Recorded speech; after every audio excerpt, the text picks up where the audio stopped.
Good afternoon and welcome to a Two Up Top special with myself, Gav Mack, King Host Extraordinaire, with Ged Searson, the scouting extraordinaire, scouting legend, ex-Grimsby, ex-Leyton Orient, ex-West Ham United. There he is. I think you've stretched the word very big, extraordinary or legend. I think you've extremely stretched the boundaries of that term, that one. But, I don't know about that. I'll see what you're getting up to, Jed. I'll tell you. Gavin, thanks for having me on. Gavin, thank you very much for inviting me. It's brilliant. Thank you. Dude, really appreciate it, mate. Honestly, it's always good. I always like to have different types of people on the show. We've had ex-footballers on the show. We've had, people that are connected with big clubs over in Germany on the show. Now, this is just a little bit of a different aspect to it. We don't really know much of what a scout does. We've all played a bit of Football Manager. We all like a certain player. We press a button, and then next thing you know, we sign them. Tonto Makunko and I don't know, Freddie Adu and players like that. But Freddie Adu, yeah. I actually came across you the other day on Football Manager, which I think is pretty cool. Where was I on the recent? Is this the recent version? Is it now? It was the recent one. Yeah, you were unemployed, but I'll picture up a job with my team at Palermo. Yeah, they had me when I was at Grimsby. I was on there. When I was at Leyton Orient, they had me on there, and then when I left Grimsby, certain time they had me down at Mansfield. Had me down now, and then someone told me, said, "Oh, you're still on it." I said, "Where am I now?" I said, "Oh, you're at Mansfield now." And there was a big story. Apparently, it was heartbreaking that I left my club and all this kind of stuff. And he goes, "I tried to sign you at Man City, but apparently I turned them down and said no, I wasn't interested." Okay. So instantly, then obviously we realised it's only fiction in that game. But yeah. So I'm okay. I'm still on it anyway. I'm still going. You're currently with me at Palermo. And you're scouting League One and League Two at the moment in England. My ratings improved. Apparently, my ratings weren't too high on there, but apparently I was disciplined. Apparently, I was like the very top of like the defensive organisation or something, and discipline. But my attacking play apparently was like 3 or something. So my ratings were very high on there. Apparently, you're judging player potential is a 16 out of 20. Oh, okay. So yeah, I'm looking forward to what you bring over to my team at Palermo. But let's find out a little bit more about you first of all, Ged. I want to know, where did you grow up? Where are you from? Okay, so I'm one of the last, suppose, still surviving original EastEnders. Original. I was born and grew up in a school in East London, and I'm still based in East London. Although I was abroad before lockdown, but I'll tell you a bit more about later on. So I'm from East London, from Bethnal Green. So yeah, there isn't many, I'd say, originals still in East London, still here now. But I'm one of the guys there, and that was I grew up in the area, and my local team was West Ham that I supported since a child, and eventually did end up working there as well, which is purely coincidence and so on. Again, from my background as a player, I wasn't a professional footballer or anything like that. I did get injured at the age of 17. Not that I was going to be a great player or anything like that, and started coaching at the age of 19. So back in the days when there wasn't many youngsters coaching. And now there's lots of guys that put onto coaching courses at the age of 16 and 17 and 18. When I did it, I was like the only youngster on it. Everyone was all older people, should we say, and I was quite rare at that time to be a youngster that was quite enthusiastic and wanted to get into scouting, coaching. And I literally went in with a blank sheet of paper, and I was like, okay, show me what I've got to do, and that was it. And even from doing my badges and stuff like that, I was further on it. I was already traveling around the country watching scouts. There was an organisation by Adidas, and that's sponsored by Adidas, that run sort of coaches seminars across the country every month. So from the age of 19, I went to all of them for about 3 years. So I was only working part-time up at college, and all my money was going to that. And I was really fortunate that I met people like Don Howe, who was England coach at that, doing sessions, and Dave Sexton, the legend Malcolm Allison, the famous Man City manager, legendary coach. I saw someone like him doing sessions, which were fantastic. Even though doing a session, it was sponsored by Adidas, it was any bit of Adidas equipment you can think of, different size balls of any shape, size, goals of any different size, every kind of bibs and everything that you wanted, all sponsored by Adidas. And yet when he did his session, he told one team to take the shirts off, and he was the first to play shirts versus skins. So it's kind of almost frowned upon these days. But yeah, it was just old school. That was the way they did it back in the day. But so just again, learning from legendary coaches like that. And then I was very fortunate. My sort of coaching mentor that I got to meet was Sir Bobby Robson, Mr. Robson, when I knew him at the time in PSV Eindhoven. I went out and studied with him just to get my understand a bit more about coaching and managing and so on like that. So I feel like it's going to be a show of name dropping today. You've already pulled out some absolute gems and real treasures of football. That's brilliant. There'll be you have to get your sweetener brush out of it. But no, I mean the relevant stuff. I mean, Mr. Robson, so Bobby as he was superb. I was a young 24-year-old coach. Just asked, can I come out there to watch you train? Fine. And then they just got the point. He had me on the pitch with him when he was doing his sessions. So they had 300 bit PSV. So there's 300 people watching the session, and I'm walking around the pitch with him. He's bringing me along with him and said, "Have you seen this drill before? Have you seen this practice?" And it was like, "Have you done this drill yourself?" And I'm like, "Yeah, I've done this one." But what do you use it for? I said, "Well, it's for switching play." But he goes, "Yeah, that's what I use it for. I learned it from the Brazilians." And it was like a great education like that. And all the fans there were asking, "Excuse me, are you Mr. Robson's son?" I said, no, I'm just a coach. Oh, right. And they couldn't work out why I was being given all this privilege special. So when you hear these stories of people being looked after, like Sven-Goran Eriksson sitting on the bench with him when he was at Ipswich and stuff like that, these stories are true. I mean, even I left one weekend, I was there for a week on one of the trips I was there, and I was going home, and he said, "When are you going home?" And I was like, "Oh, I'm flying home tomorrow afternoon." He's like, "Oh, right, okay." So what's that? I said, "Oh, we're playing Ajax away. Did you want to come on the bus with us?" I'm like, so you're thinking back now. I need to delay my flight. I need to delay my flight. And then things like that. As a youngster, you think, "Oh no, I've got my flight to go back to." And you're like thinking. So again, it was just someone who looked after me, and points and stuff I learned from him. Then years later, that I would have probably used and stuff. I mean, I was quite still early in my coaching development and stuff like that at that time. But it was great. People like that, yeah, great role models of him there. And I went to Ajax, watched Bengal train when he was in that legendary team at that time back in the 90s, and then I went out to Romania. I was the first British coach ever allowed to watch Steaua Bucharest train. So that was one of my things. That was my experience there. That was something completely different. Watching young kids playing on sort of cinder pitches. They didn't have grass pitches there. Boys didn't even have the boots to actually be able to afford a pair of boots to play. And these are youth team players at clubs.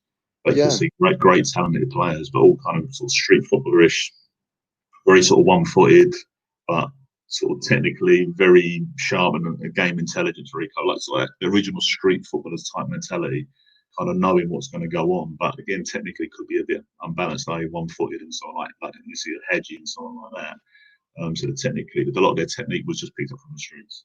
So you're in mid-20s. You've got away with. Well, you've worked damn hard to get into these sort of situations. There will be elements of luck, I'd imagine, as well. Being in the right place at the right time. I mean, I had my own football academy, little soccer school thing out in Essex in Chadwell Heath, and I had 300 kids at its highest point there come in. So myself, I was running 4 teams on a Sunday. So the league was all at one place. So I used to get up and do one game at 10 o'clock in the morning, and then there'd be another game at 11:30. You end up like an under 11's game or something like that. So I was doing football every single day, coaching, and I started doing coaching at non-league level, doing some stuff at Haringey, doing various jobs from reserve team coaching, youth coaching, goalkeeper coach for one season as well, even though I can't catch a ball to save your life, to be honest, in a game situation. But I knew the theory. I'd studied, again, as everything. I'd always watch goalkeeper sessions, so I knew the kind of theory and stuff like that. Then I started doing a lot of college football, I loved college football. Was superb. I mean, I was at Enfield College, Forest College, and in days, and we was always kind of the college I was at would always Enfield. We had the worst pitch, we had the worst kit. It wouldn't even be washed half the time. If someone forgot to wash it, they wore the same kit the week before. And we was like the roughest, toughest team out there as well. Everything, the worst mini, but you name it, we just had nothing. And yet we went out and beat everyone, and it was quite a great. And I'm talking to the guys now; they're in their 30s now, and they all said it was a great time in their life. They really enjoyed it and stuff like that. So it was good. I was lucky again. I had some good breaks there and stuff. All the stuff again I learned from some really good coaches and stuff like that. Really give me a massive head start. And then eventually come to the next step of actually managing non-league. So that was my last thing I did before I went into the scouting sort of background. I went to Who were you managing at non-league? I was at Haringey Borough, and which Essex I now Senior League. well, they're in the. They won the Essex Senior after I was there, not when I was there. Then they was in what would be the Ryman's, was it the Isthmian League now, and just missed out a year ago of being at the getting into the National South. But those were the days, not when I was at Haringey Borough. When you go there now and there's like 400 people there or 800 people for playoff games, when I was there, they had 3 fans. Oh, dude, I was a referee. When I lived in London, I refereed on the Essex Senior League. So I came across Haringey Borough a couple of times, and I did like the setup down there. They always had a good scran after the game. They always did. They always looked after the referees and that. I said it was, but I was there. It was, we had 3 fans. 2 of them died. So literally, there was nothing there. There was again another one, worse pitch. We had nowhere to train.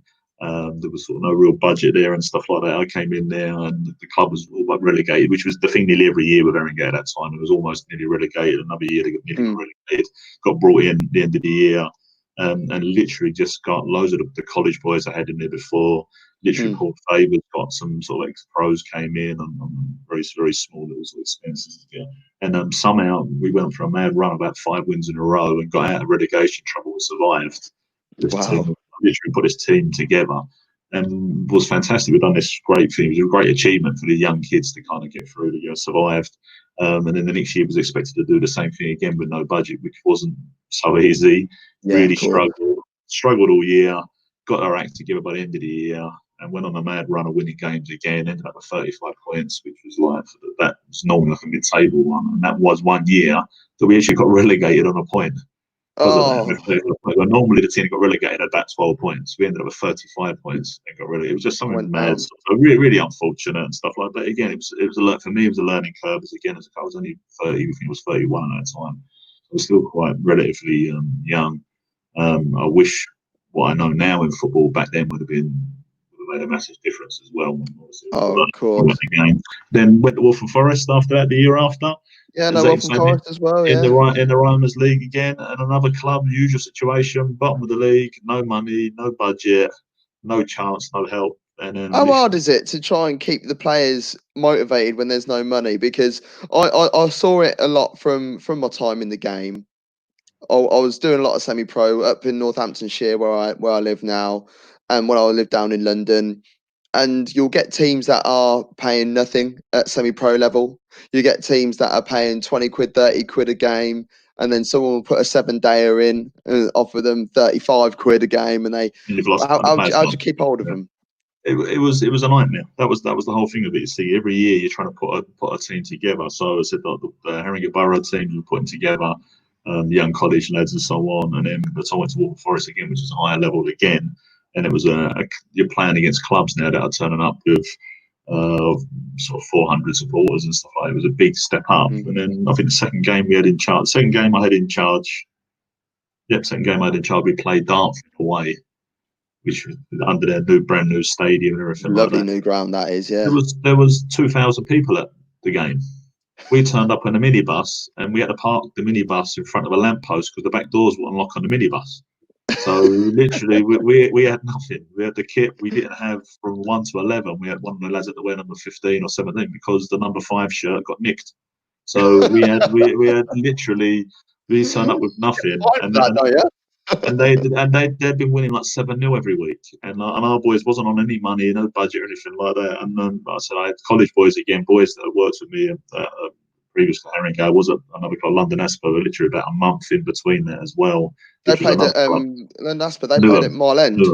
Newham, yeah. And I was there literally a month, same situation. And then Waltham Forest came in to me and said, "Look, we can't offer you much more, but it's a bigger standard." I said, "Yeah, okay, fine." So Asper was fine. I mean, no problems there. But again, the offer came in and said, "I've got to move." Said, "Come in, help me out a bit, but this is a job I can't turn down." But I said, "Yeah, we went to something like Dartford there. Guys were like." When like half time, they had someone from X Factor was singing on the pitch at half time. I mean, this was like we had like sprinklers come out before kickoff, water in the pit, and we're like thinking, we've got nothing. Our pitch hasn't got. We've got nothing. We was ground. I mean, we'd actually got kicked out of our home at that point at Waltham Forest, when we was ground sharing out in Chelmsford somewhere, Whittam. So we literally had nothing. And when I said to it, I picked up a lot of university players at this time as well. And we just said, I said, look, we can't offer you anything, but it's a shop window. That's all we can offer you. If you go out and perform well against these clubs, someone will come in and want you. So as you were saying, how do you hold on to the players? That was what it was. It was a shop window. It's the dream. Okay, you play for us, work hard for us, and someone will pick you up. And they did. I mean, we had everything from firemen, and it was all players from all different backgrounds. One played for the England fireman team. He played for. We had boys at UCL University. We were superb, really. I'm still friends with a lot of them. They're really good players that have been released from clubs and so on. But we put this team together. And the Dartford game, we played them there. And I said, lads, look, you're expected to lose 7-0 today. They said, that's probably what's going to happen. But I said, you've got nothing to lose. And then when it's 0-0, it's 90 minutes and you're still hanging on and the crowd are playing for blood. And then it goes into like the 102nd minute. So there was 12 minutes of injury time and it was still 0-0. And the lad on the bench sits and goes, when's he going to blow the final whistle? I said, when they score. Because we're not expecting anything. There was 2 head injuries in the game. Our captain was a big strong lad who's now, he was at Billericay, no, Braintree is one of the coaches there, and he's done a few non-league clubs now. Gaz, who's an Albanian boy, biggest, strong, tough player, and he's gone for challenges. He's ended up headbutting 2 players during the game. He's walking around looking like someone at the mummy with his head bandaged up. 2 of their players have been carried off the pitch with head injuries. But you're talking about 5-6 minutes, not 12 minutes. And in 12 minutes, they get a penalty in the 12th minute and something like that. So they win it. It's 104th minute it was in the end. So it was like 14 minutes injury time. So you got stuff like that, and you're like, but as a former referee yourself, then obviously there was no biasness whatsoever, was there? No, there wasn't any bias. Wash your mouth out if you ever dare suggest that, Ged. Yeah, exactly. So that was the non-league thing, and again we avoided relegation. Yeah. As Enfield or something like that again in front of 400 people again with nothing, and we defied all the odds, got out of trouble. So it's 2 years out of 3 in that situation that we got clubs out of it. But that was the next year. So I can't do this anymore. This is just too hard. It was like no money, no budget. And after a while, I said, I can't. It's actually taxing on yourself that you have to ring around and keep chasing players. And you're losing playing Saturday, Tuesday as well, non-league football, and you're losing your players all the time. And then that was it. So I kind of pulled out of that one. I thought, okay, what do I need to do? And then the next part of my career just kind of fell into it, which is the scouting side of football. So was that your last coaching job before you started scouting then? That was the last one. I was still doing the college stuff during the day, but that was the last sort of managing of like non-league at that time. So I literally left there beginning the following season, I think beginning of August. I just walked out and said, I can't do this anymore. This is too hard. It was very, very stressful, and it is hard when you see people doing managing non-league and doing these jobs, and people don't realise how stressful it affects your life and so on. And stressing. I think even when I was at Haringey, again, I was things like my elbows were bleeding and stuff like that. Like just through stress. Things like weird, strange things like that would happen. But you're under pressure and you're trying to do it, and people don't realise. So I can imagine the guys in the full time level, and there's a lot of pressure on your managers there. There's people don't realise what they're going through and the stress, how it can affect people's lives and stuff. It was a hard thing, and I said I didn't want to do it anymore.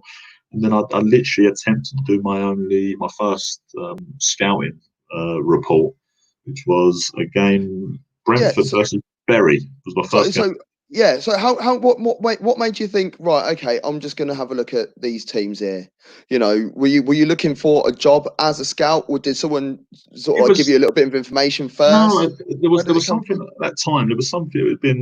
It's been well shared and stuff like that. There was something it came out around that time. So you're talking about 11 years ago now. And there was a scout report. It ended up on the internet, which was a famous Chelsea leaked document, and I've still got it somewhere, and it appears on the internet occasionally there. And it was a scout report for under Mr. Mourinho at Chelsea. That was basically was written by AVB, who was his scout at the time. And this report, and then it showed how and a team assessment on an opponent. And I had it as a coach, saw it and was quite interested. And I thought, you know what, I'd kind of like to have a go at this. And so off my own bat, I went to Brentford on a Saturday, Brentford versus Bury, and I thought, you know what, I'm going to attempt my first scout report. So you sat there and looked at this document that had all the set pieces on it and strengths and weaknesses and patterns of play and stuff like that. Put this report together, and I thought, okay, and I was quite lucky. The game at that time, Brentford at that time, obviously it was superb. It was a League Two game at the time. Brentford was flying in the league, but they was quite clever with their set pieces. They had lots of set pieces, routines, free kicks, and it got me really interested. I was watching these set pieces and I was jotting them down. I was kind of following who was doing what and so on. And I thought, you know what, I quite enjoy doing this. Put the report together, and it ended up Brentford were playing Grimsby in a couple of weeks after, and I knew the people up at Grimsby, and I just sent the report up to them. I said, look, I know you're playing Brentford in a couple of weeks' time. This might be of help to you, maybe not. I've got no idea. See what you think of it. And they said, yeah, they passed it on. The manager had it, and so on. And I said, yeah, thank you very much. And I didn't really hear any more of it, really, than that. And then, but at that time, my friend was working at Barnet doing Prozone, the original video analysis. Yeah, I remember Prozone. Yeah, Prozone was the first one, which is I think that's still going. I think in some form, but I mean, obviously there's many different forms of it now and stuff. But they seemed to be at that time the first one to do it. He was doing it with he was actually a good friend of mine. He was actually a maths teacher and was a coach. His school was next door to Barnet's ground, and they actually got their students as part of their maths lessons were doing the statistics of the Barnet performances. See, I would love it if they did stuff like that at my school. Really, I'll imagine that. But I used to get them in. I think every lunchtime they'd be in there, and each kid had to sit there and watch a player for 10 minutes and actually tag who's passed to and blah blah blah and so on. So he was doing that, which was a great thing. And he just said to me, well, we're playing Brentford in a couple of weeks' time. Would you be? Can we see the report? And I said, yeah. I said, I'll send the report to you, but I'm sure your lads, your scouts at Barnet will be far better than what I've done, and so on. And he just said, we haven't got any scouts. There is no scouts at the club. Wow. So Ian Hendon had just took over as manager. He just sort of retired. He was coach. Ian Hendon wasn't he? He was at Northampton Town, weren't he? He was, yeah. I think he was pretty captain. Yeah, he captained most clubs. The Cobblers. There you go. Yeah, he was at Northampton. Many clubs he had played for, but so he just took over. He was captain of Barnet, got him promoted into the Football League. Yeah.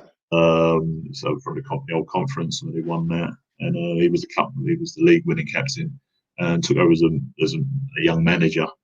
And obviously probably didn't have any scouts, so he probably network himself was probably quite small as well. And my friend just said, look, can you look at the report? And he said, yeah. And he said it was fine. And then I said, oh, hopefully it helps you out. And he said, no. He said, they've been on the training ground using your routes, the notes that you've seen on all the set pieces, and they've been working on it, and they've got them all to play for tomorrow night's game. And I was like, oh no. So they're actually using my report. If this goes wrong, I'm screwed here. I'm under report. And again, like that. So I thought, right, I have to go to this game. So I went to Brentford and Barnet myself on my own. Put my own ticket, went and sat in my way in. Just thought, okay, I'm going to watch the game. And then and they said, and they had lots of different routines and so on. And they had at Barnet at the time, Gary Breen was the I remember Gary Breen. Ireland, played the World Cup for Ireland. Yeah, and, ex-Cov. Yeah, Coventry, West Ham, Inter Milan. So he was playing. He was at Inter Milan, Gary Breen. He was at Inter Milan. I think he played that one. No way. Yeah, I never knew that. Yeah, no, he went to Coventry, Inter Milan, and then at the West Ham. So he was playing. He was sort of coach, assistant manager, coach, player as well. So one of the members of the staff. And then he said, yeah, we've looked at all their routines and stuff like that. And he said, right, Gary's got something lined up to catch him out tomorrow night. I'm like, okay, all right, it sounds quite interesting. So I go to the game, and I'm sitting up in the stand, and there's a free kick on the final third. I've got them all lined up, and I've watched Brentford we were doing all these different routines, and they're spinning off, and they're getting in a line, and they're going different directions, stuff like that. As the free kick was about to taken, and Gary Breen called out their code word, what it was, ran out and just caught a whole lot of them offside. Oh, and I was excellent. like, oh wow, okay, all right. So I bet that made you feel absolutely legendary. Then I was sort of buzzing. I'm like, oh wow, okay, I've actually said something to a professional team, blah blah blah, and they've used this information, and they just did it. And Brentford they just couldn't get any of their routines right. They had something lined up to deal with all of them whatsoever. And again, that was Ian as a manager. Ian, I know I've worked with him many times, but Ian was superb. Anything defensively, like set pieces and stuff like that, he's really on the ball with it. excellent. Awesome. That's probably also we'll talk about it a bit further on, but that was the Sam Allardyce influence, because Sam was obviously his manager at Notts County, so there's a connection there that comes through as well. But really organised, and that was it. And they lost 1-0 tonight, but played really well versus the team that was obviously top, Barnet at the bottom, near the bottom of the league. And sort of played well above himself. And then my friend said, no, Ian loved the reports, really helpful. And I met Ian the week after, and he said, look, would you do this for us every week? I said, yeah, fine. And that was it. So that was my career started. Awesome. So from about January, February to the end of the season, started doing all the reports of these teams, and it was a really good. Again, I was still learning. It was great there because at the time, Ian was manager. Lee Harrison was the assistant manager, goalkeeper coach, and played goalkeeper. Lee played over 600 games. He's at Southend, goalkeeper coach at the moment. Gary Breen was assistant manager, stroke coach as well. Peter Shreves was there. Oh, wow. Yeah. He was there as an assistant manager, as an old head experience. Even the physio was Mark Steen. Oh, really? Ex-Chelsea. Yeah. So he was the physio. So he's got a brother in the game who does coach, Edwin, I think it is. Yeah, he was at Banbury in football. He did a lot of I think he was also with Barry Fry as well. I think yes, as well. So so Steenie was the physio. So like there was a wealth of knowledge of these people. So I was really fortunate. I go to the training ground. I could go to games with them as well. If there wasn't a match that I was needed to go to, they said, "Look, you come with us today. You're going to come on the bus with us." And again, so was this a full time? Were the club paying you for this?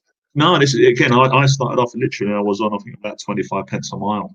So what were you doing to put food on the table? I was still running the college during the day. The college. That was like a full-time role there. Yeah, no. Oh, the college was part-time anyway. So I was always in college during the day anyway, and then I was also doing my own little football academy, and I was doing schools and stuff. So I was always coaching. But this was the beginning of that sort of career sort of change then. So from every year you moved up the sort of the pyramid and working different clubs. The role sort of changed. But it was good just to work with them guys there to get experience. And I said, obviously, when I do my workshops now, I talk to the young sort of scouts or people getting into scouting now. A lot of people make the mistake or been advised badly. When you're working for a club, you need to be actually working for the manager and working for the staff, not someone in the background that you never meet. They don't know you. You put your reports in, and there's no communication. And it does happen even experienced scouts. There's a few of them now. I won't mention the names. There's one guy who's been a club the last couple of years that was a friend of a friend, and I got to meet him recently and so on. The club actually got promoted this year, and he said for the year and a half he's been there, he's never spoke to anyone at the club. He just sends his reports in, and that's it. And then he got an offer from a club in the championship. So he's moved to become the championship, and he said he told them. They've offered me a contract here and a retainer and so on like that.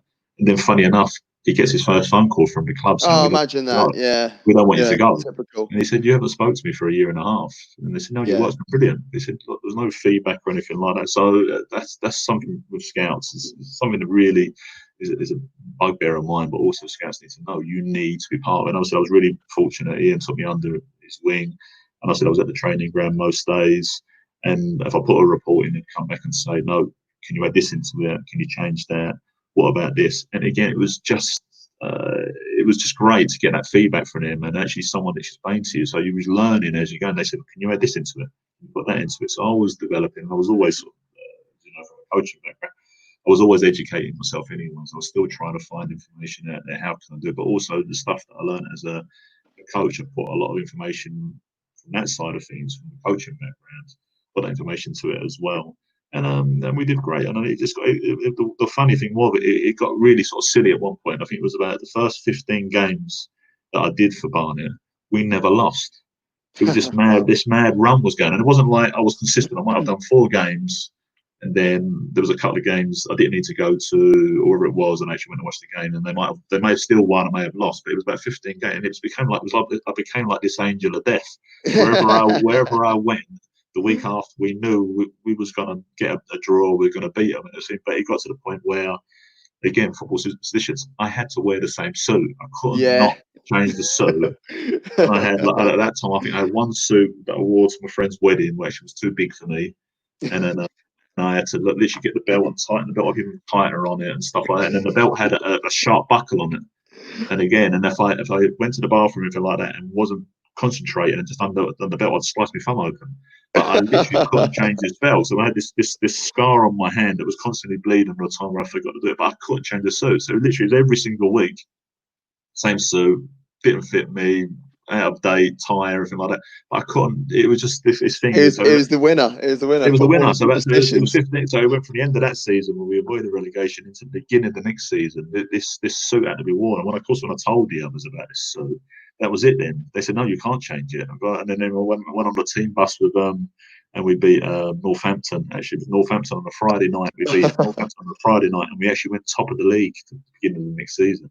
No way. Yeah, it was like, this was ridiculous. Barnet have never been top of the league in the football league itself. So the Friday night, I think England was playing on the Saturday, so we played the game on a Friday night. We won 3-1 away, and that was it then. And they had me in the changing room as well. I said, Ian was really good. He said, "Oh, you're needed in the change room after the game." And I'm like, "Okay, what's this?" The kid has come down at the stand, brought me into the changing room, and he's kind of stood me up in front of the team, and basically just said to all the players, said, "Right, okay, when I tell you that I'll change the language slightly, but if the goalkeeper isn't good at back passes, because I'm not pulling it out of the air." He said, "This is Ged. He's been our scout." I said he went to watch Northampton Tuesday night in what was the old Johnson's Paint, and when I watched him the following Saturday, and he's come out and said the goalkeeper can't do the back passes.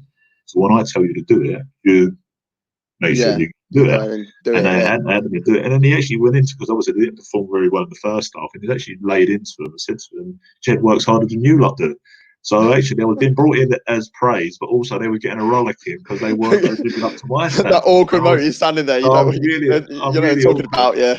And I was really awkward and sort of thing. And he said no, and then the players were then like, "Brilliant." Said, "You know what, thank you for this help. You're helping us." So the players kind of appreciated it as well. Yeah. And then on the way back with the bus, and it was good. Sorry about Mark Steen there, and it was really is a lovely fella.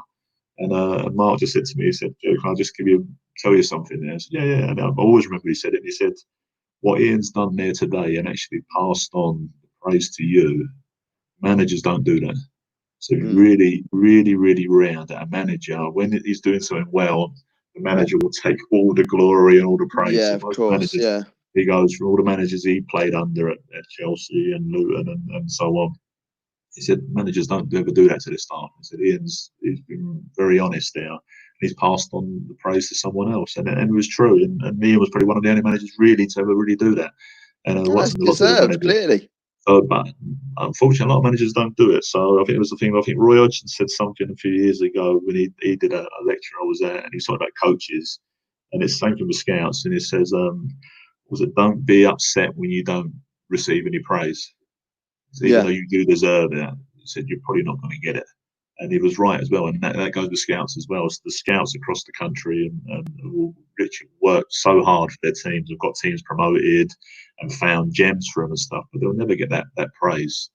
But when scouts will know each other, and they would all say, "Yeah, well done, he deserves that work there." But he won't have it for clubs a lot. So yeah, so at Barnet, but again, it was a learning experience being on the bus. Again, of course, we won that night on the bus.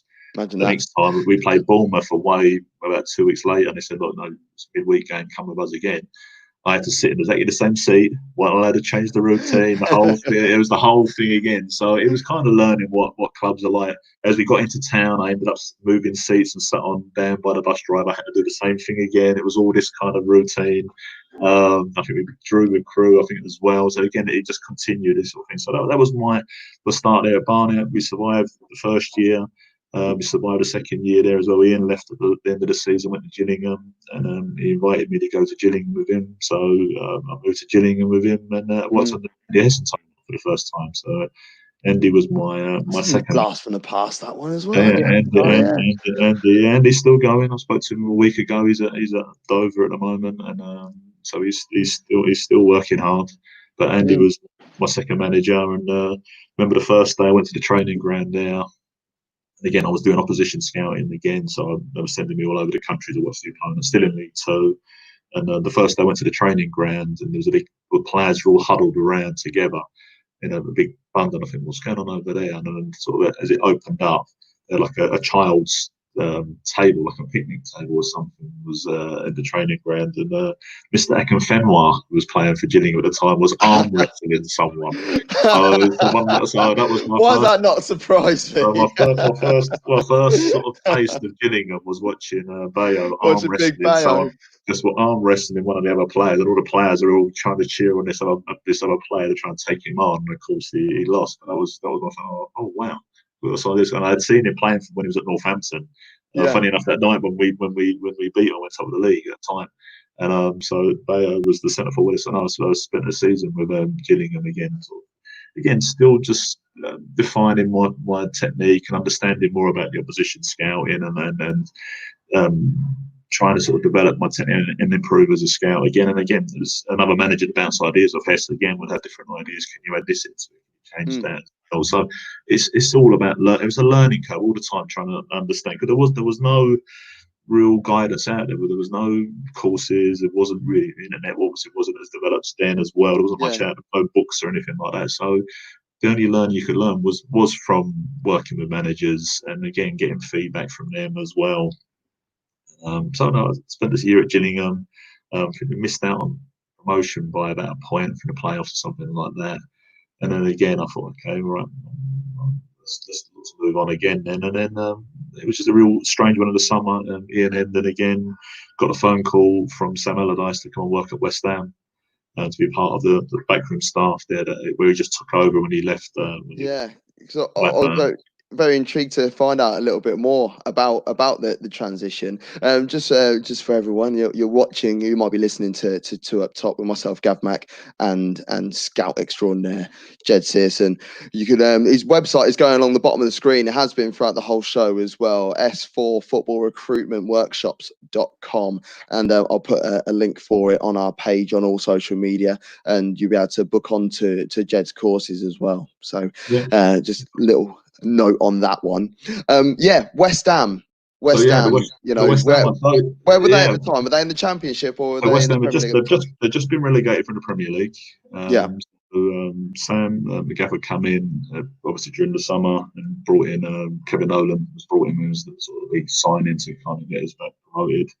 And then Ian had gone in. I think it was development coach first of all at that time, so it wasn't the 23s or a 21s league at that point. So the old reserve league, the old reserve league had gone, and it was in this transition of how they're going to change it. So they had a development league. So it was kind of a youth reserve team, but he was basically first team coach. And Ian just said, he spoke to the gaffer and he said, look, Jed's worked with me. He's been good scout for me. He said, look, it'd be good to get on board. And I got invited down to the training ground and had an interview with him. And it was like, okay, when can you start? So I was like, oh wow, okay. And this was my boyhood team that I supported as a child and everything as well. So it was just pure coincidence. It wasn't something I had planned to do. It was just where Ian moved from there. And he said, look, would you come? And that was it. And then it was then for me, it was my education as a scout and developed again, because I was now working for bigger club, but also working with a large group of scouts. When I was at Barnet, it was only myself. At Gillingham, it was myself and one other lad, and we never ever met each other. And this was the point of me now working in a proper recruitment.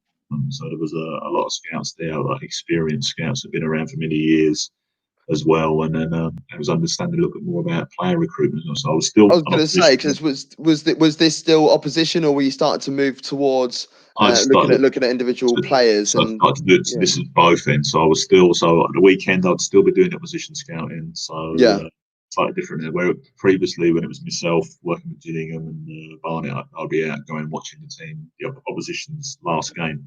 Especially when I said at that time there was really hardly any footage. You wouldn't get any.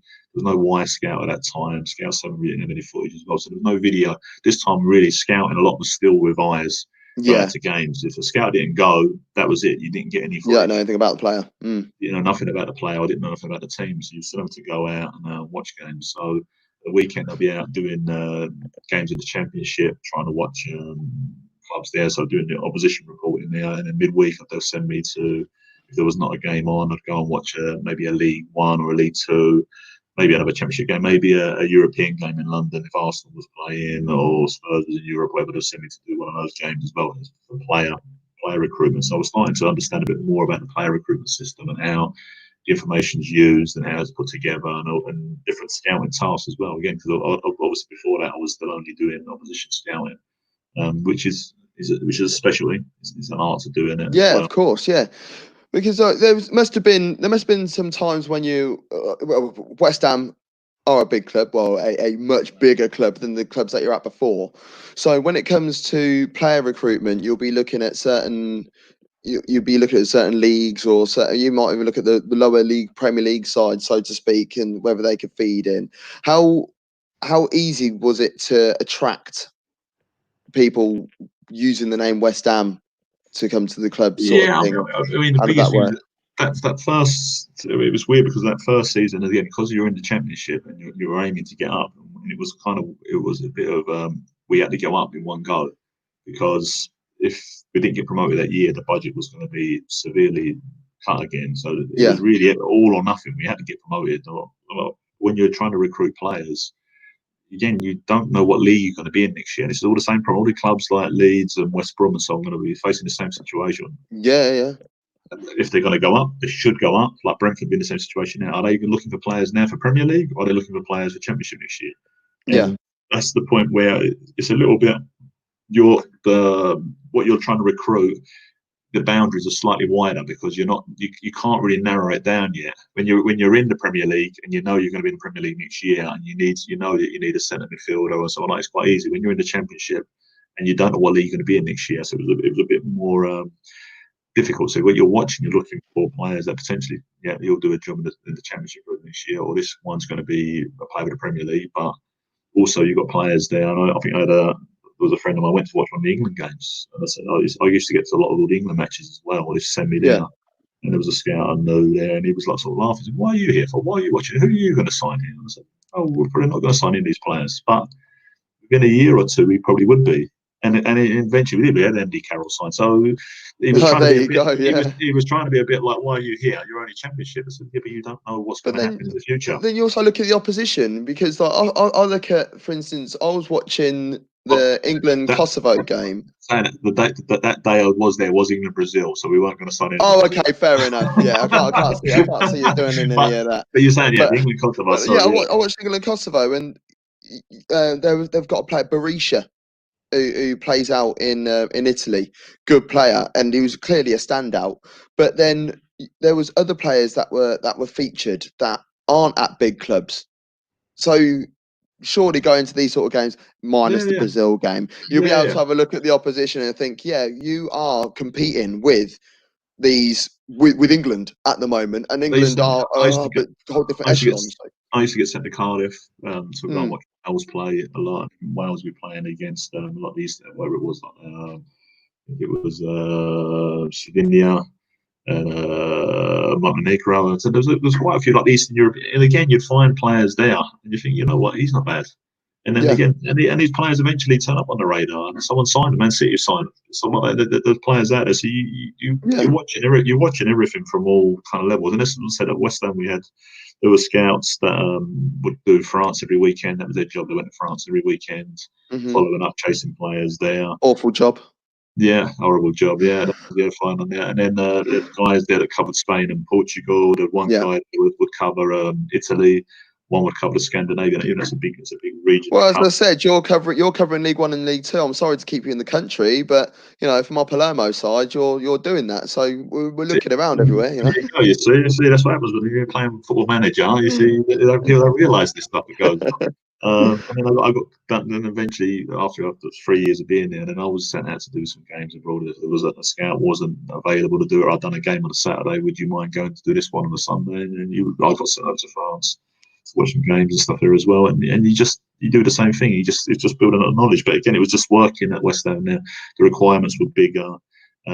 Understanding a bit more like a grading system, which I teach in my workshop, and so on, how to grade Mm. players' performance, but also how to grade signing potential players as well.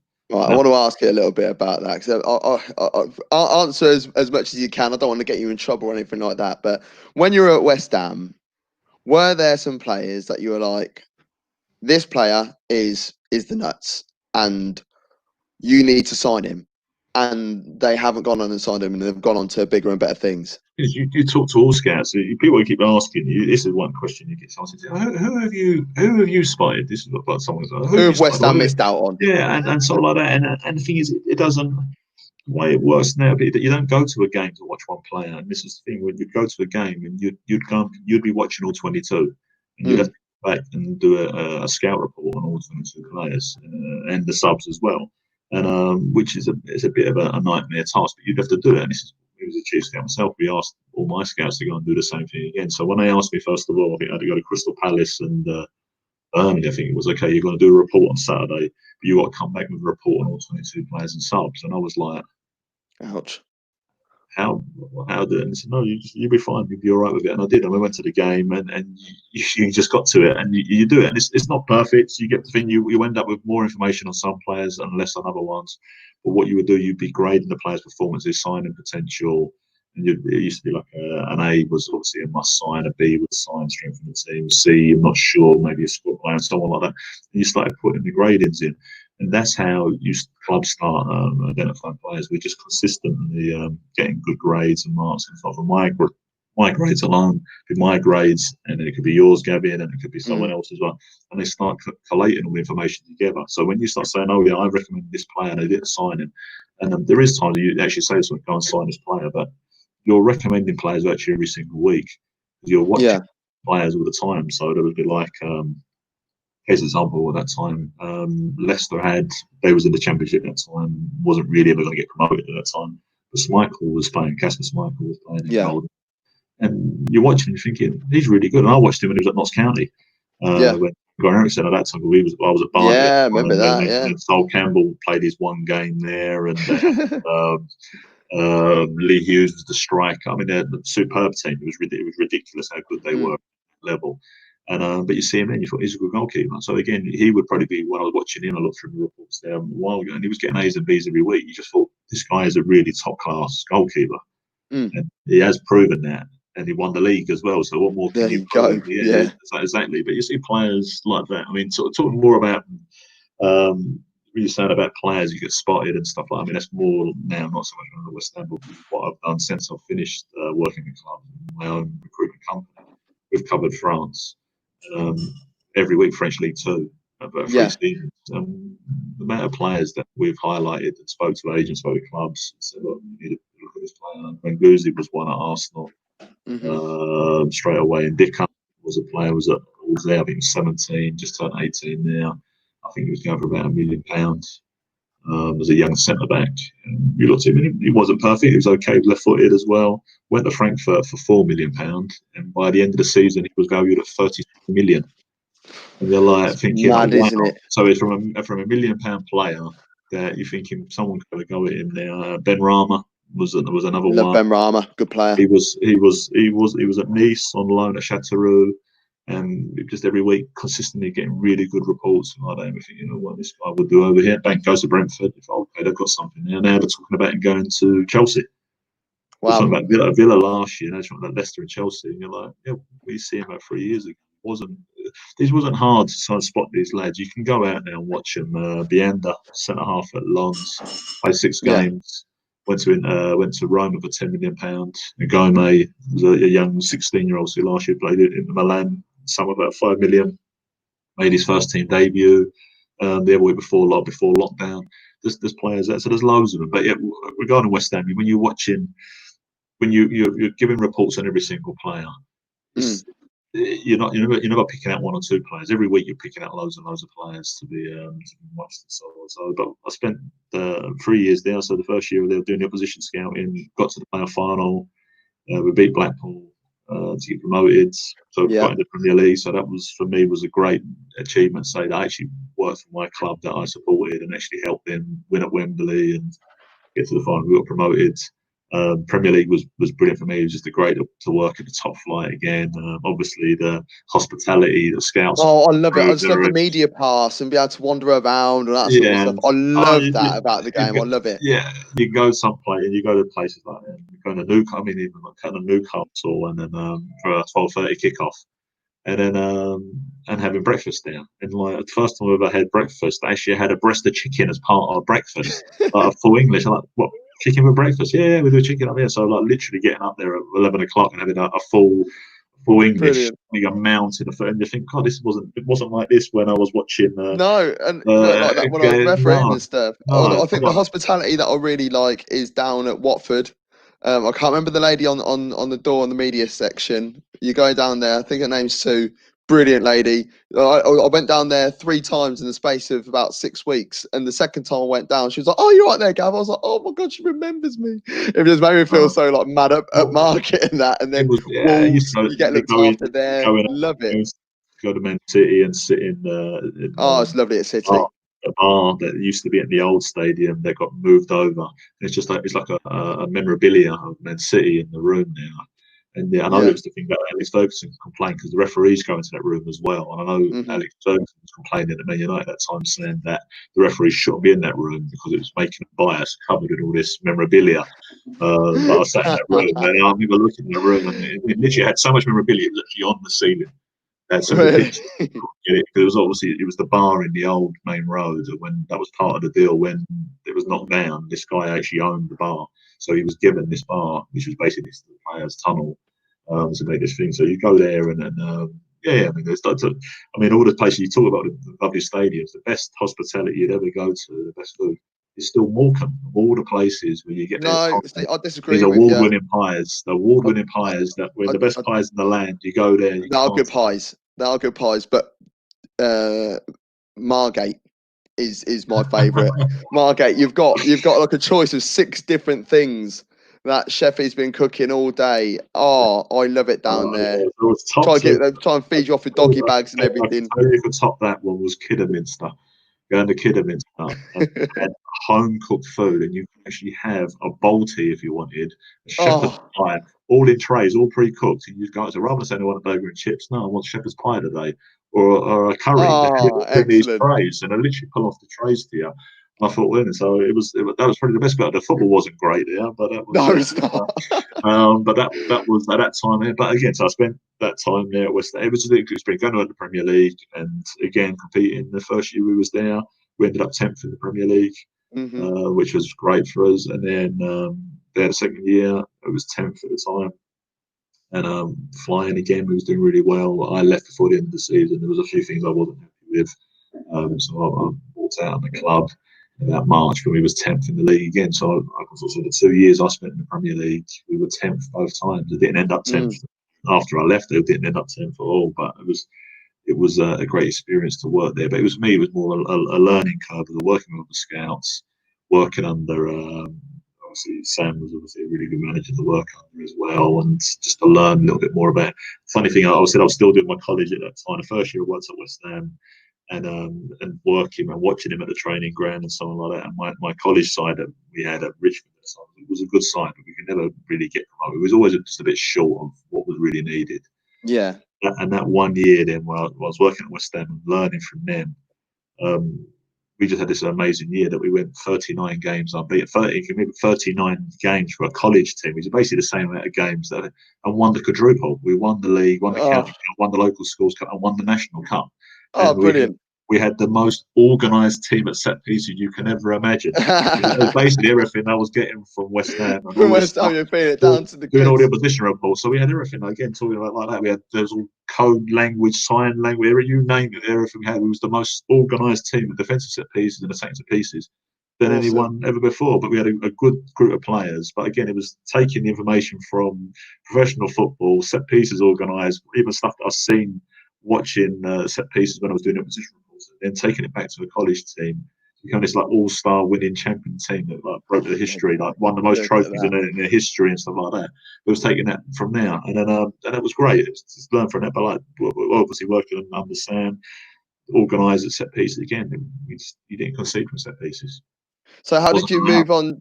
How did you move on to running this S4 recruitment? Oh well, the next bit after, yeah. I mean, obviously, I left there. I went to Where's the link? Grimsby. Grimsby Yeah. was the next step, so that was kind of that was part of me moving down there, and then literally, again, I got a phone call from the club, said, look, would you come and help us out? I said, fine, yeah. I said, what do you want to do, opposition scouting or player recruitment? And they said, everything. So this was the national. I've gone from Premier League down to the national level. It was the first year it was called the National League from the end of the conference. Yeah. And so I went down, and Paul Hurst was the manager there. I was a young manager at that time, and I think they just missed out on playoffs the last couple of years. It hasn't gone right. They've lost quite heavily in the semi-final the year before, missed out the year before, but literally kind of always just scraped into the playoffs, didn't get the best draw, and then would get beaten and then missed out. And they just basically said, well, look, would you come and help us out? I said, yeah. And then, there was no Y-scan, there was no video footage at all, there was nothing. And I literally just went up, did the whole country, went out and got familiar with all the clubs pre-season, went out and watched as many games as possible. And kind of the idea was to kind of do it just for a few games, a few months, and then go back to the Premier League. And then I got a few phone calls to go back. I said, I don't want to go. I said, I'm loving this. This is Oh, kind really? of this is almost Wow. like a year out kind of thing. It was a bit of a different kind of scenario. Yeah. And because it was only myself again, but I was building a database. The information that I'd used from the Premier League, I started to put into there.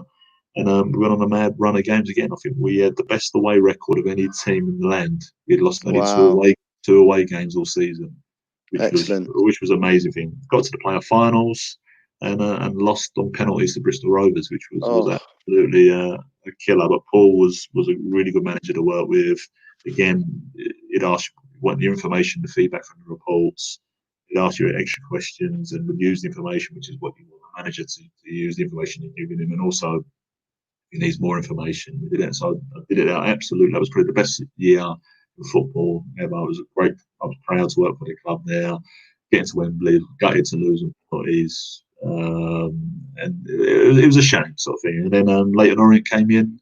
Ian had left West Ham when Sam had left West Ham, and Ian had moved to Orient as manager. And he said to me, "Look, would you come as a chief scout at Leyton Orient?" I said, "Yeah, fine." One of my local clubs, it was my dad's team. My dad supported Spurs, and Leyton Orient was his two teams, so kind of worked for the team that my dad used to support when he was alive. That was his team, so to go there, and all my family then got on board with it. I think the first week when they played at home, I had to get 14 tickets to get all my family in there. So we had the whole row behind the dugout was all Searson. Oh, brilliant. So I think there was even a couple of players that wasn't in the squad that day actually got kicked out of their seats because my family was the family down there. My whole family came in there. The Searson takeover. I'm ringing Ian up, said, "We can have another four tickets." And then I rang the analyst up, "Can you have another free ticket?" Blah blah blah. And they actually loved it. And it was the saddest thing is that I never got a chance because I was on the road watching the next opponents. These lot were having a great time. They were loving it. I think Ian said the same thing. He was loving it at the beginning of the season. All his family was behind the dugout and everything. He said, he goes, "I wish I wasn't managing." He said, "I actually would love to be in with the rest of the family. This was great." And Orient was brilliant. It was great to start with. We were top of the league. We won 5 out of 5. Ian was manager of the month. We won team of the month, goal of the month, player of the month. We were absolutely hammering it. And then unfortunately, the chairman then tried to interfere. I say try to. Ian was very strong, and Ian won't take the influence from him. But he was in there trying to say this player can't play, and blah blah blah. So it became a bit of a battle. And I think even Ian said to me, I think at the end of September, he said, "Look, this ain't going to work out. We need to get out of here." Unfortunately, and he was right. And Ian left at Christmas time then. And then it changed the club. It was a shame. Like I said, I had 10 scouts working for me, which was ridiculous at that time. We did have a budget for players to come in and so on. Of scouts to work, and we had a great network already built. Players that we spotted over the year. The sad thing is, a lot of them players that we spotted are actually playing in the Premier League now. Wow. A lot of the Sheffield United team, a lot of those guys from League Two, and these are players that we'd seen and said, "Look, you know what, we could get this issue by the end of the year." We couldn't wait to get away fast enough. It was deteriorating the club. I mean, we had Kevin Nolan came as my manager for a while. Kevin was really good as well. Really good person to work for, and again really enthusiastic, and again wanted much information on the opponents and players as well. And he used to come and sit on a Sunday to get all the reports printed out and lay them across his living room floor. He'd go through all the reports and stuff like that. And again, you think, great, you know what? This is someone that really was. That's true dedication, isn't it? Yeah, and he's done well, and I'm glad. I'm happy he's doing well at West Ham now as well. I haven't spoken to him for a while, but I will get in touch with him. But again, he was someone there, and he left. He was playing manager and he left, and then Andy Hester took over, so he was my manager again. and just to kind of steady the ship before the end of the year. But there was lots of mad things going on in the club. It wasn't a nice place to work. It was like a way to get away. And by the end of the year, I was kind of actually back moonlighting and actually helping Grimsby with their reports in the playoffs to get promoted, and was there at Wembley with them when they actually won the playoffs, beat Forest Green. And again, there I wasn't an official member of staff, but I was there with them, and they got promoted, and that was it. Got back up and Paul said, "You come back as chief scout of Orient Grimsby again." I said, "Yeah, brilliant." And it was great just to go there, but it was just working at another club. It's chalk and cheese. The first day I went in at training, so when the first time I went there, I never went near the training ground or anything like that. I was just on the road. I went back as chief scout, and then it was welcome to the real world. Even at Orient, there was madness going on at Orient at that time. I mean, I think the year I worked, it was the only time they never got relegated under the Italian owner. 3 years really? The only year that we was kind of half sort of stable, and unfortunately the year after they virtually folded. Yeah, they almost did. Yeah, I work with massive Leyton Orient fan. I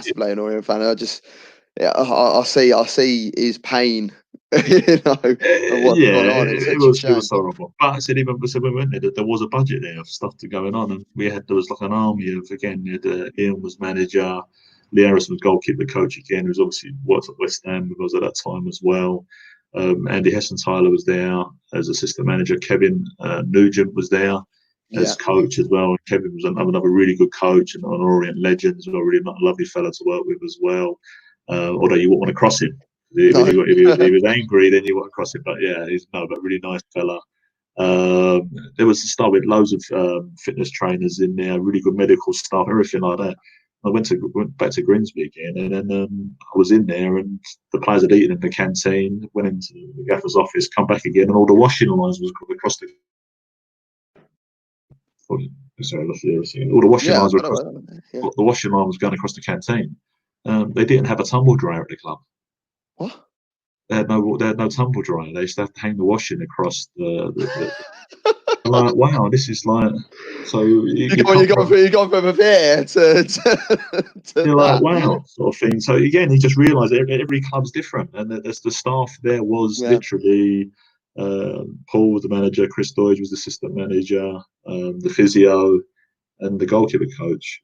Andy Warrington's at Lincoln, another great guy, really good goalkeeper coach as well, and that was the staff. There was no one else there. So me coming in, I was like the fifth member of staff there. There was no one. Again, you talking about. I mean, things have probably changed there again now. I know things have moved on. There was no analyst, so I was doing the reports. I had a few lads that had come in and did some sort of voluntary stuff with me. So I was doing the opposition report, but there was no analyst there. So I ended up having to do the reports myself, and then actually do the video editing myself to send the videos through for the team meetings as well. Because I wanted to orient me. Obviously, we had an army of analysts. Well, Matt Hunt, a superb analyst there. He's at Wyscout now and Huddle. He was there at West Ham. There was an army of analysts there and stuff. So I'd seen all the analysis stuff into pre-match team meetings. And thinking, I'll put all this information together in these reports to make the most of it. I want to make sure that there's a video footage to kind of go as a principle. So I'm putting all this work in. I want to back it up. We want to win their games, and so I started doing the opposition. Video stuff as well, which for me was like, it's probably tools a lot easier, but it was really difficult at that time and getting the footage and download it and edit it and put the videos up as well. So I was doing that as well. So a few times I went up on a Saturday, on a Thursday, I was doing the 6 minutes profile on the opposition and the 4 minutes on their set pieces and doing this as well. So I've been an analyst as well without even realising I was and doing that as well. And again, we got off to a flyer, did really well. Unfortunately, we probably done too well because Shrewsbury came for Paul and took him away to be Shrewsbury manager, and then I was still under contract and so on. So myself and the goalkeeper coach Andy was still there, but Paul and Chris moved on. And then I had a few more managers. So Marcus Bignot was manager for a short period of time. The physio was actually our manager for a while. Dave is he's a legend of Grimsby as someone been there for years, as a player and as a coach, and then became a physio. He took over as I think we played Yeovil in the FA Cup. The league, and the fans were singing the song. The Grimsby fans were brilliant, and they were singing on the song. Said, "We ain't got Mourinho, we've got our physio." Something like they were singing. It was something like that, and that was brilliant. Even like going to games with with Grimsby, and I've been lucky to go to games and actually sit with the fans and stuff like that. And fantastic club, brilliant club to work for, really good supporters. And then, but again, both they changed, and then Russell Slade coming at the end of the season. So I had 3 managers at Orient in 1 year. Then I ended up having 4 managers at Grimsby the following season. For me, that was, I had 7 managers in 2 years, so that was kind of the point where I'm thinking, I'm not really. I've had enough of this. I'm going to do my own thing. Did my So own thing. I your started my own. I was going to S4 say your recruitment courses. started. We went to. I went on one of your courses at the Emirates. You At the did the hub level at the one, Emirates. level 1 recruitment. You did, yeah. I did indeed. How is it? Is it? Do you just do it in London, or do you tour the country with No. it? So no, I've been doing. So it started off at the Emirates. So basically, I left Grimsby, started my own recruitment company. Again, I'm not an agent. I'm still a scout. But we ended up covering. The other lad, George Lapas, was working with me. We started a company called Player Radar first of all, which was covering the French market to try and help clubs and agents and so on. And that developed into S4, which is my company now. And literally from doing the opposition reports and so on, it just came across the point of some people asking, so would you help us, and would you maybe do some courses for us or something like that? And I thought, okay, I'll put something together and just try to put what I had done as a scout myself. I just learned from what I try to use the experience that I've got to pass it on. And then and literally set the courses up and did them at the Emirates first of all, which ended up being like my home ground, should we say. The Emirates doing workshops there every month, and from doing opposition scouting was the first workshops I did. And then I started to go to people. I asked people, what would you like to know? Can you do player recruitment? And that was it. And then it just snowballed. And before lockdown, I was actually doing 3 workshops a month at the Emirates Stadium, doing tactical scouting, player recruitment level 1, player recruitment level 2. I was doing them all over the country. So I've done them Newcastle, Edinburgh, Bristol, Leicester. Literally covering everywhere to make sure Covering our anyone in the country. country could get involved in it. As you can see on the bottom of the screen, I'm going to leave that fixed until the end of the show. S4 Football Recruitment Workshops.com, and as I said, I'll be able to put the links for that across all social media to get on one of Ged's courses. But you with lockdown and everything, you've got them online now, I believe. Yeah, we moved it online as well. So we've got the level 1, level 2 recruitment. I did a level 2 last night, and I've got with the reverse.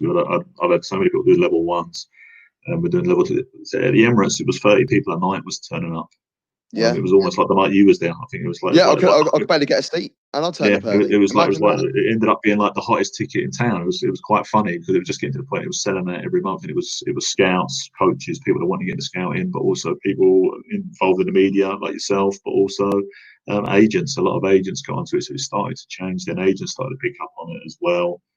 So I've been running them online ever since. If I do it in smaller groups, 8 in a group, because I like to interact. It's fully interactive. Where, as you know, you're on. I don't know when you come and did the workshop. I don't know if a lot of people say they don't know what they're coming into, and then within 15 minutes, we said, right, okay, you're doing your first scout report. People are like, what? Okay, yeah, I was like, what? Yeah, I didn't quite get it, you know. But I knew what I was. I knew what I was hoping to. Well, I thought I knew what I was trying to learn. And I thought it was just going to be a lot of you talking to us, letting us know what it is, and that's brilliant. And then come along to the next course. But yeah, next thing you know, I'm sat there and I am watching a load of videos, and I have got to meet individually, as well as 30, 40 other people in the room, have all got to pretty much tell you what I saw and what we all saw. And it's mad because even though we're all looking at the same screen, I'm sat on one side of the room, you're sat on the other side of the room, we're looking at different things, we've all got different grades, and it's like, well, but on the whole, they were all sort of homing around one particular grade. So I'm not just saying it because you're on the screen right now, but what you showed me was brilliant, and I feel that if anyone wants to get a further insight to football, because I've always said, if you want to get more of an insight, why don't you go referee for a year or for a few games? Because you look at the game a lot differently to the way that you play it. You don't just turn the telly on and be like, right, okay, this is football. Yeah, they're kicking it from here, there, and everywhere. When you referee it, you'll understand why decisions are given. You'll be able to see it from different angles. But then when you do the scouting reports, you're seeing it a whole different area all over again. As I say to everyone who comes and does the workshops, and I say to them, so first and foremost, I'm going to apologise to you because after tonight, you are never going to watch football in the same way ever again. Mm.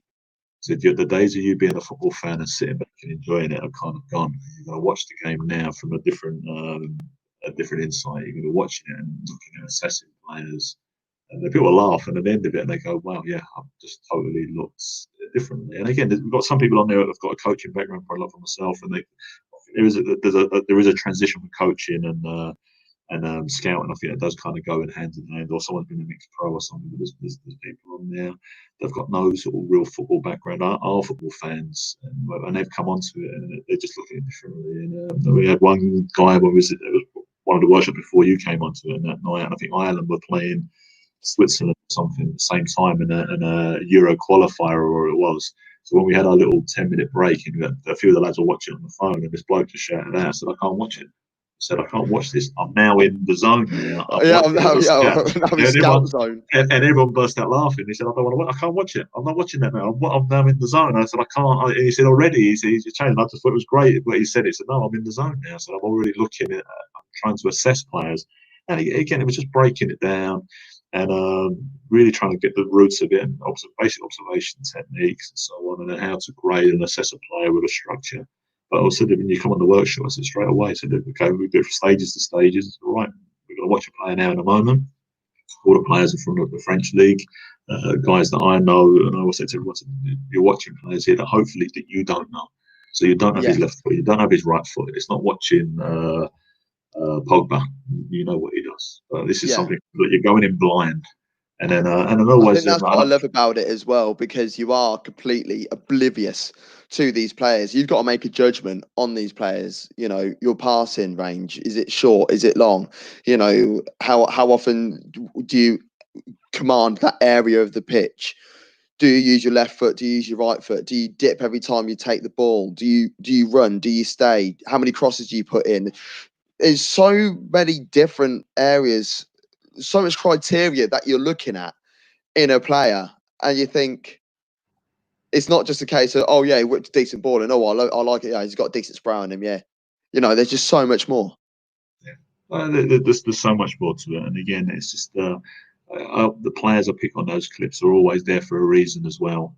There's something. I think there's one of them. About spoiling it for them. I think one of the one you did, I think, was the centre back who has what you say, a game of two halves where one half, I do remember that one. One half is Everton and Blind and the second half is one half is literally Franz Beckenbauer. The next half is Titus Bramble. It's a disaster. Poor Titus Bramble. But yeah, so it's just stuff like everything like that. There's always something on it. There's a reason why I pick the clips because certain things occur and stuff like that. And I said, well, the level one recruitment is basically getting you to get the idea of how to assess a player when he's in possession, out of possession, when the opposition are in possession, the transitions, when the team loses it, when they're in the hands, watch this. But obviously, we build it up over and over as stages it goes through. And then by the end of level one, you've got an idea about how to grade it. And then with our level two workshops, which is the next level again, you're only grading position performance, but also you're grading the player's signing potential. Just so clubs will want. And then people say, well, how can you do that? And so on. And we've put a little twist on it, which makes it really good fun because basically, I'm not going to give it away because I did it with the guys last night and set homework, and you can see them buzzing. I said, "We're doing this tomorrow." I said, "Yeah, you're doing this tomorrow." I said, "You're going to be watching these players, and you've got to assess their signing potential." And so this could be the club that you're working for, the club that you support, whatever like that. And they've come back for, "Yeah, I'm going to be like, I'm working for a club now." So, yeah, and you're going to watch these players, and you're going to assess them. How would they fit into your squad and so on? And I go through the whole process, explain how it works and so on. Like that. And the guys are buzzing there last night. So, okay, homework.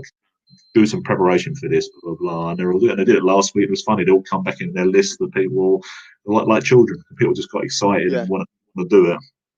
And so I've got that going on at the moment. Level twos are great. They're enjoying it. And the scouts are slowly progressing. And I'm saying, again, just keep advising them, go out, get some experience, go out and practice, learn a little bit more of it. If you do work for a club, doesn't it? It could be your local park team. Go and speak to the manager and be part of that system. Don't be someone on the outside, because if you're working with a manager and the manager does well, and you're in that inner circle and you're giving everything and you're in that circle of trust, when the manager moves on, the manager will take you because you're part of the team. And that's what a lot of scouts sometimes don't. They never get to meet who they're working for. There's no relationship there. So you're never going to progress. You have to have that in there. And we've done that. And the other side of it, agents. Agents have called. A lot of agents have got interested in it as well. So the agents got more interest than they wanted. So I talk a lot about recruitment, how clubs recruit, or the recruitment process, kind of giving that sort of poacher kind of turn gamekeeper kind of thing, where you're giving them information for agents there how to use this stuff. And then that's progressed then as well, where I've been invited to lecture and talk on the ASA agent courses. So I've done quite a few in there, online and live, before at Wembley, talking to all the students at the USB or UFB. Lectured in front of those guys as well, talking regarding about recruitment, being a side of the agent and so on, and that's just spiraled as well. So I'm doing loads of stuff for agent courses at the moment, advising them, and then the last thing we've done. So not only doing that, we also created a tool for agents. So we've actually created a recruitment tool called Squad Plus. That's been out for the last 3 months, where basically, from my background as a chief scout and working in the Premier League and stuff, we worked out. We used to know how squads were put together. So you'd have your squad in place, what the club got at the moment, what areas need to be strengthened for next season. You did mention a little bit at on the end of the course that I went on, because it was like a big, almost like a spreadsheet sort of thing. It's like we've got 3 goalkeepers. One's 28 years old. One's 35 years old, and one's 19. So where do we need to have a look? We need to look at a goalkeeper who's 22, 23 or something like that, and across every position. I remember seeing that. That was actually quite interesting as well. So we did that, and obviously we sort of thought I'd explain that and teach a little bit about it on my workshops, and then go a little bit more detail into that with the agent one. So we ended up setting that as a task for agents on the courses. It was a 2-day course. I'd set a homework for them. So, okay, if you're going to approach a club now, put in this position, you've got a player, or let's put a role player together, and said, okay, you're going to look at a club, go and assess the club, like you just said there, work out what areas do they need strengthening in. Not just the goalkeeper, we need a goalkeeper. Again, it's what age bracket that goalkeeper. You don't want centre half, for example. You don't want 3 centre halves over the age of 33 or 32 or whatever like that. You'd want an even spread. If you've got all your centre halves are over the age of 30 or whatever it is, if those guys get injured, they don't recover very quickly. You've got 3 centre halves that are in the age bracket of under the age of 21. They're going to be nice and fit and flying about, but if they have a couple of bad games, their confidence is going to be destroyed. So you want an even spread. So you want a younger age player, a middle age group player, and a senior one. So you want an even spread. So goalkeeper, centre back, centre mid, centre forward, you would want spreads like that. And you'd want probably 2 players for every other position. And I started to teach that to the agents. So I said, go and look at a club, you do your homework, work out what areas they need to be strengthened the weekend in, and then put the information together and then bring it back to me as like a chief scout, and then try and sell a player to me. And the agents absolutely loved marriage. it. That's brilliant. Actually loved it. And then from that discussions, and Tony Sharkey, who runs the ASAs, he just said, well, that information you've created there for agents is a godsend. Could we create, or could you create that on all clubs in the Premier League? I said, well, why start with the Premier League? So we've ended up doing the squad charts for Premier League, Championship, League 1, League 2, National League, and the Scottish Prem. So we've got all these players for every single club. And it's a tool for agents, and agents at the moment are purchasing the league, so they want this information, and it's updated every day as well. So we're playing moves or transfers, we change it. We've got heat maps on there as well, so they can see exactly if they've got a right back who's 22, played a couple of games, 23 player, or played a lower league or overseas player.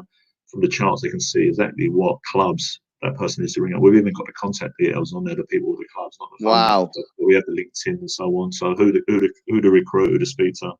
And it's a complete game changer. It's never been done before. Yeah, this is giant. And then now we've had 17 clubs approach us now, from Premier League down to the National League, saying, can we have the information to help us with our recruitment as well? And line as well. So we've got loan managers 1x, they can send their lads out on loan.